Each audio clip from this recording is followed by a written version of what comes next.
A24 brings us their version of movies like How to Train Your Dragon and E.T. with The Legend of Ochi. The story beats are nothing we haven't seen before, borrowing elements from the two aforementioned movies. A young girl forms a friendship with the titular creature, who she was previously taught to fear, and she embarks on a mission to bring it back to its family. It has a somewhat muted aesthetic, and in terms of its characters, everyone essentially fits into stock character types and doesn't have much depth beyond its predictable beats. But while I don't see it being a new family classic or anything, there were three elements that made me at least appreciate this overall.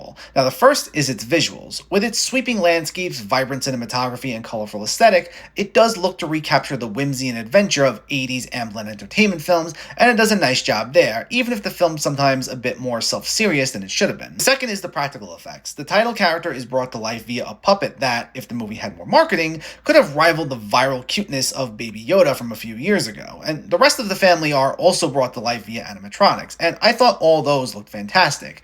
Any charm this movie exudes does come from the attention to detail that came into bringing these characters to life. Even through all its familiar elements, anytime these creatures were on screen, I was won over, even if just due to my appreciation of the work that went into them. And the third element is Willem Dafoe, who just makes every movie he's in even just a little better. He plays the typical dad character who doesn't understand these creatures and is leading the vendetta against them, and with anyone else, this could have been a pretty throwaway role. But Dafoe, as usual, gives a 110% committed performance with his usual manic energy and offers some of the only levity within the film, complete with his character dressed in Roman armor and shouting battle cries throughout most of this. And anytime there was a focus on him, he made this considerably more entertaining. Again, not to the point of anything absolutely incredible. I'd say its individual parts are more intriguing than the sum of those parts due to just how surface level its story and characters are. Writer-director Isaiah Saxon in his first feature film is clearly someone with a vision, and you can feel that style all throughout this. So there was still enough here that I at least appreciate this, and it makes me excited to see what he has up his sleeve next.